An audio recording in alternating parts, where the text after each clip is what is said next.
Being a touring musician might seem like a dream job. You get to perform for stadiums, screaming your name every night. But at the end of the day, you are just performing the same songs over and over. You get up on stage, do the same song and dance. So inevitably, musicians gotta find some way to shake it up a little bit, you know? Get a little bit of extra enjoyment out of their craft, you know? Maybe throw in an extra little dance, ad-lib a little bit. The Weeknd, I guess, decided to do this weird little tongue thing.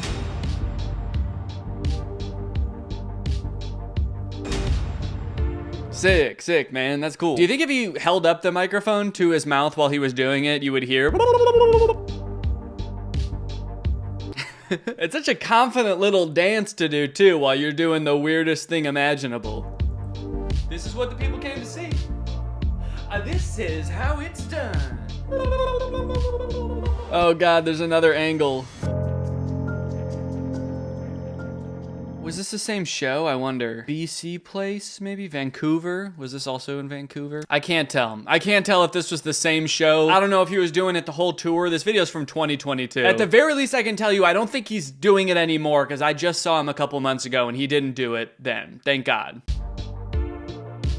I like that he was doing it long enough that this person had time to pull out their phone and start recording, and he was still doing it. It wasn't just like a one-off, like, blah, blah. This could have been going on for like 30 minutes. This could have been the whole show. All the reviews of the concert were like, he never once even put the microphone up to his mouth. He didn't sing at all. He did a little tongue dance. At one point, he did actually raise the microphone and say, "I'm a turkey, gobble, gobble, motherfucker," and then he just kept doing it. Next up on the list of embarrassing concert moments, I'm sure a lot of you have seen this, it's Travis Scott falling in auto-tune. What I appreciate about this one is how musical he still is even when falling. He was fully off the stage, descending through the air by the time he said, "Yeah." So it could have sounded a lot worse. He kept it musical. It could have just sounded like, "Ah!" but in auto-tune. You know what they say, man, musicians, they're trained to keep going. The show must go on no matter what. You push a musician off stage, they're still gonna be singing. You push me off stage, I'll be giving commentary. On the way down, I'll be reacting to things. I'll be like, that was kind of cringe what just happened back there. Okay, apparently Katy Perry had like a lightsaber battle on stage.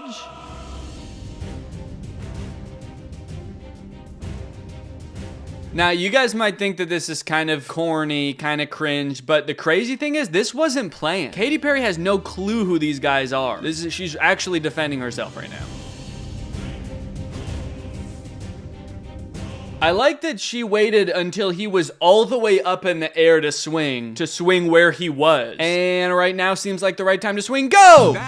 Do you think in rehearsal one time this dancer was like, if you get anywhere near me with that fucking lightsaber, I will sue you for every dime you're worth? She's not even trying to hit this person.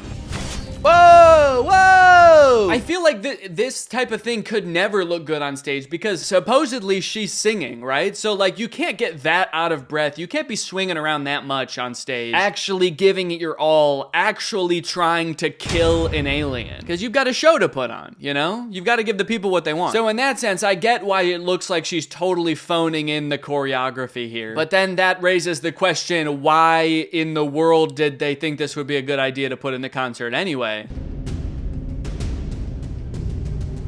So effortlessly how she just sends that guy flying into the air. It's actually not a lightsaber, it's a magic wand.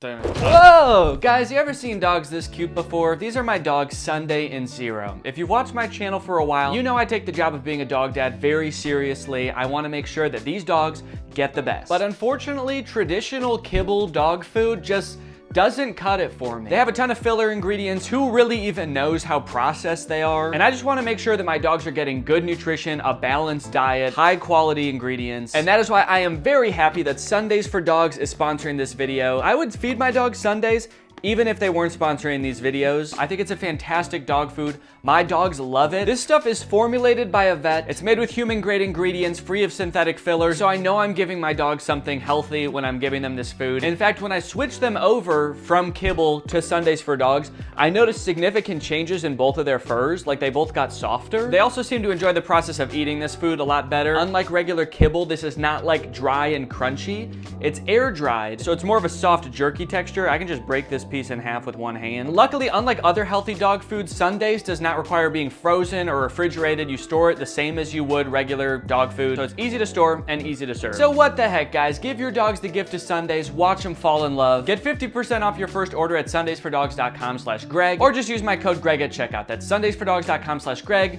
or click the link in the description. Use my code Greg at checkout. Thank you to Sundays for Dogs for sponsoring this video, and thanks to you guys for checking out Sundays for Dogs. Your dogs will thank you. 1 year ago today, Mariah Carey randomly brought up the 9/11 attacks during a concert. Okay, this was in 2023, and it was 1 year ago that day. So it was actually September 24th of 2022. So not on 9/11, like a couple weeks after 9/11. Let's see what she has to say. No.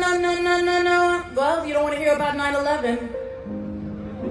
Why did it sound like she wasn't even planning on talking about it? I feel like maybe someone in the front row maybe mentioned 9/11 and interrupted her, and she was like, 9/11? Oh, you don't want to hear about 9/11. Now we're going to talk about it. Because otherwise, where did that come from? I really like how the audience reacts to this. It further sells the fact that this came out of nowhere. Well, you don't want to hear about 9/11.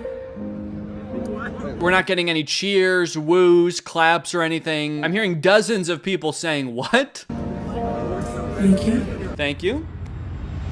Thank you for that reaction, everyone. That's exactly what I was hoping for. It is my aim to entertain and confuse you all tonight, so thank you for that. Most artists go for a standing ovation, not Mariah Carey. She goes for a standing confusion. Also, I'm worried, is she gonna have like a hot take about 9/11? Because she said you don't want to hear about it. She's like, you don't even want to know what I think about 9/11, all right? And that's right, because my conspiracy, I don't think it was George Bush. I think it was Miranda Cosgrove. Okay, here is Steve Lacy going overboard with some smoke machines, apparently. He's just gone. This gives the vibe that that's not really him. Like they were like, oh no, Steve Lacy's in the hospital tonight, but the show must go on. What are we gonna do? Also, who is Steve Lacy? Does he have any songs I know? Oh, Bad Habit. Okay. Yep. Okay. Oh wait, is he gonna address the smoke? I'm meaning, is he gonna address the smoke situation? But for a second, it also kind of sounded like I thought the smoke was like a living entity. And I was like, is he ever gonna address the smoke? Is he going to bow before the smoke as is tradition and beg for forgiveness?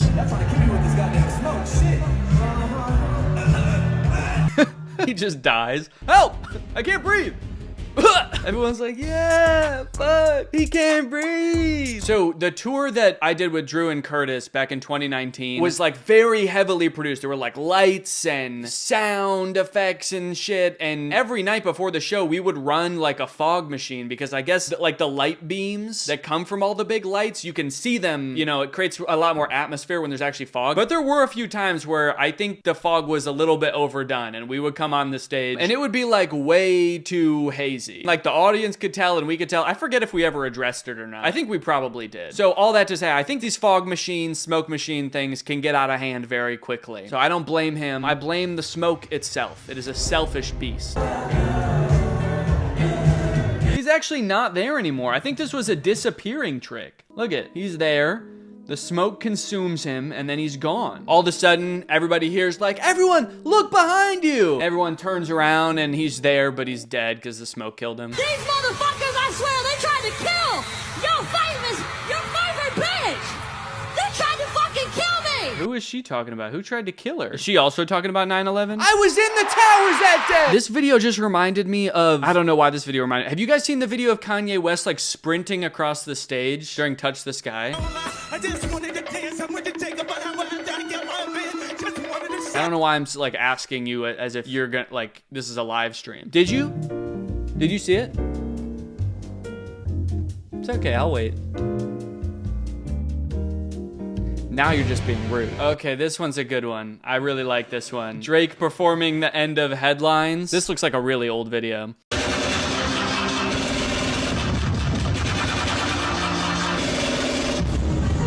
Man, he seems cool. I wonder what he's up to now. Do you think, I hope his whole show was him miming every sound effect and instrument that happened in the songs. Whoa, and then at a more recent concert, he's got this hoodie full of gunshots in Australia. So wait, in that first clip, Drake was shooting at himself from the future. This Drake went back in time and was like, dude, Drake, I have to tell you something from the future. And Drake was like, no. And then he was like, this. And then this Drake was like, fine. And he walked on stage like this. And then this smoke machine gets out of control too, and in 10 minutes, nobody can see Drake. Akon throws fan off stage. Old footage of Akon surfaces. Should he have just joined the WWE?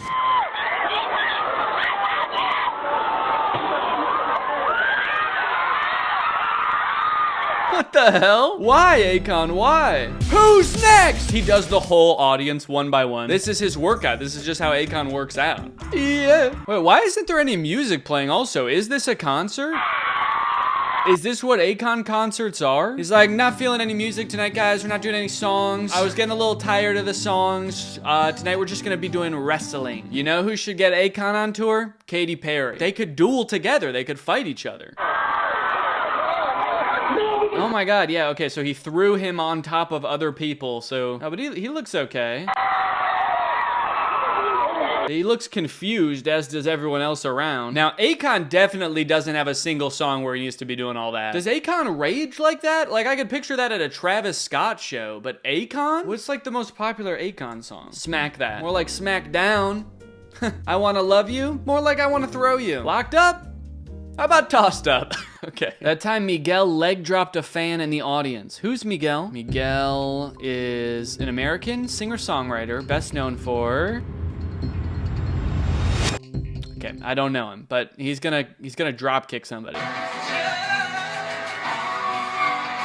Whoa! He was trying to jump to the other stage, and I guess he didn't anticipate. He was like, oh, my bad. My fans are usually much shorter than this. I don't know why there's so many tall people in the crowd tonight. Bam! Wow, I mean, he could have crushed that lady's skull. He sat on her neck, I think, and he just keeps singing. A little reminiscent of the Goofy scream.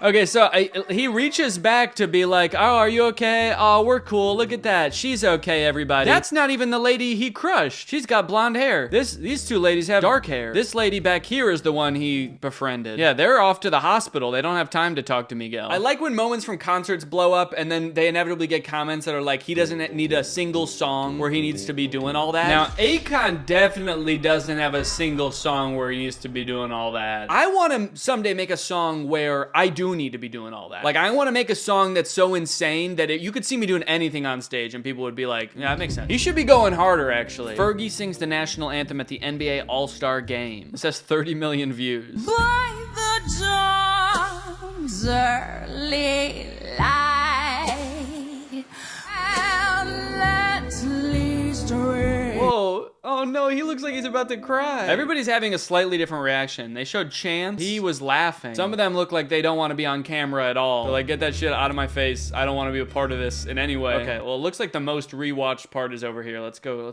here. Never yet.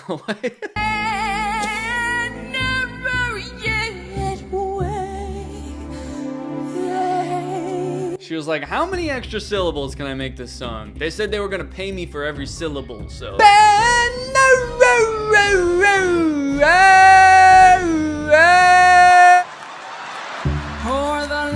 No, everybody's laughing at her. How have I never seen this? This is crazy. And Star Spangled Banner, never yet wait.